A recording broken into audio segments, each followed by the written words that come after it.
శ్రీ మహావిష్ణువు మత్స్యావతారం. హిందూ ధర్మశాస్త్రాల ప్రకారం లోకంలో అధర్మం పెరిగినప్పుడల్లా శ్రీమహావిష్ణువు అవతారాలు ఎత్తుతుంటాడు. ఆ దశావతారాల్లో మొట్టమొదటిది మత్స్యావతారం. సత్యయుగ ప్రారంభంలో ప్రళయకాలంలో వేదాలను రక్షించి తిరిగి సృష్టిని పునరుద్ధరించడానికి స్వామి చేప రూపం ఎందుకు ఎత్తాల్సి వచ్చిందో ఈరోజు తెలుసుకుందాం. బ్రహ్మదేవుడు సృష్టి కార్యంలో నిమగ్నమై ఉన్న సమయం అది. ఒకానొక కల్పం ముగిసే వేళ బ్రహ్మదేవునికి అలసట వచ్చి ఆవలించాడు. ఆ సమయంలో ఆయన నోటినుంచి వేదాలు బయటకు వచ్చాయి. అదే సమయంలో సోమకాసురుడు అనే రాక్షసుడు ఆ వేదాలను దొంగిలించి సముద్రగర్భంలో దాక్కున్నాడు.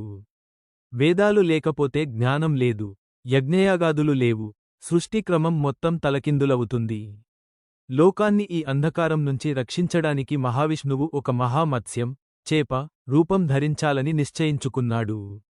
మరోవైపు కృతయుగంలో సత్యవ్రతుడు అనే రాజు సూర్యనది తీరాన తపస్సు చేసుకుంటున్నాడు. ఒకరోజు ఆయన నదిలో తర్పణం వదులుతుంటే దోసిట్లోకి ఒక చిన్న చేప పిల్ల వచ్చింది. ఆ చేప, రాజా, నన్ను నీటిలోకి వదలవద్దు, పెద్ద చేపలు నన్ను మింగేస్తాయి, నన్ను రక్షించు అని వేడుకుంది. దయామయుడైన రాజు ఆ చేపను తన కమండలంలో వేశాడు. కాని ఆశ్చర్యం, మరుసటి రోజుకల్లా ఆ చేప కమండలం అంతా పెరిగిపోయింది. తీసుకెళ్లి చిన్న కుండలో వేస్తే కుండ నిండిపోయింది. చెరువులో వేస్తే చెరువు, చివరకు సముద్రంలో వేసినా సముద్రమంత పరిమాణానికి పెరిగిపోయింది. ఆ చేప సామాన్యమైనది కాదని గ్రహించిన సత్యవ్రతుడు, స్వామీ, మీరు ఎవరు, ఎందుకిలా మాయచేస్తున్నారు అని ప్రార్థించాడు. అప్పుడు మహావిష్ణువు మత్స్యరూపంలో దర్శనమిచ్చి ఇలా చెప్పాడు, రాజా, సరిగ్గా 7 రోజుల్లో ప్రళయం రాబోతోంది. భూమి మొత్తం జలమయం అవుతుంది. నేను ఒక పెద్ద నావను పంపిస్తాను. నువ్వు సప్తఋషులను, సమస్త ప్రాణికోటి బీజాలను, ఓషధులను ఆ నావలోకి చేర్చు. ప్రళయకాలంలో నావ దారి తప్పకుండా ఉండటానికి వాసుకి అనే మహాసర్పమును తాడుగా చేసి నా కొమ్ముకు కట్టు. నేను మిమ్మల్ని రక్షిస్తాను. ప్రళయం వచ్చింది. ఆకాశం నుంచి కుంభవృష్టి కురుస్తోంది. సముద్రాలు ఉప్పొంగాయి. చెప్పినట్లుగానే విష్ణువు భారీ చేపగా ప్రత్యక్షమయ్యాడు.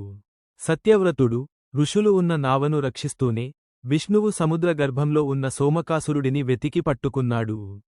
భీకరమైన పోరాటం తర్వాత రాక్షసుడిని సంహరించి వేదాలను తిరిగి తెచ్చి బ్రహ్మదేవునికి అప్పగించాడు.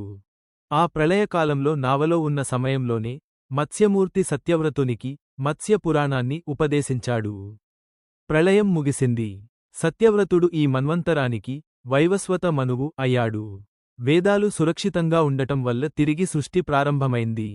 సందేశం: మత్స్యావతారం మనకు నేర్పే పాఠం ఏమిటంటే, భగవంతుడు తన భక్తులను ఆపదలో రక్షించడమే కాకుండా లోకానికి ఆధారం వంటి జ్ఞానాన్ని, వేదాలను ఎప్పటికీ అంతం కానివ్వడు. ఓం నమో నారాయణాయ.